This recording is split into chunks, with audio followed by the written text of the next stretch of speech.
I have a question for you. Why do boomer women struggle with the word feminist? We're all sitting at a brunch table and the idea of feminist comes up, and somebody leans over and says, Susan, do you consider yourself a feminist? And I say, oh, well, I'm a feminist, but I'm not that kind of feminist. Wait, what?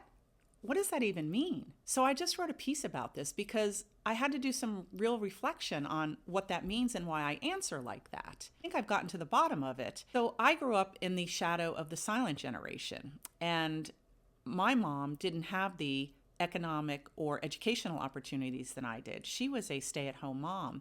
She couldn't even co-sign for the mortgage that my parents had or have a credit card in her own name. But she did instill in me a sense of independence and confidence, and she made sure that I had an opportunity to go to college. We were kind of at the crossroads of growing up in this traditional environment, and yet we were pushed out the door to be strong and to be confident and to have a career.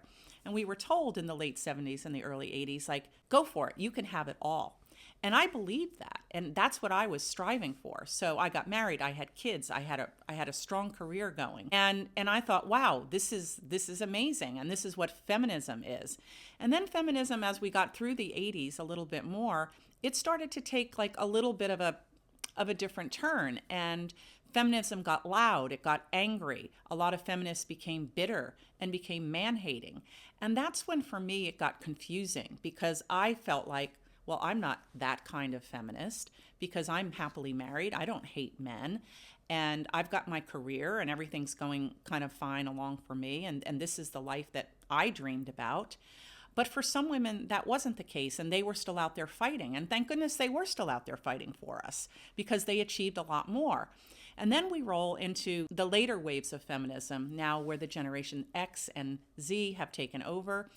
And thank goodness for them as well, because their ideas and views of feminism are a lot more granular than ours were. They consider intersectionality and gender fluidity and ideas that maybe we don't understand and we really have trouble comprehending and don't fit maybe into our model of feminism. And maybe that's where these waves of feminism kind of collide. But we all need each other, and we all need to stay together because we've evolved and it's continuing to evolve. So the next time I'm asked if I'm a feminist, I'm going to answer, yes, I am, without the caveat, but not that kind of feminist. What about you? When you're asked if you're a feminist, how do you answer?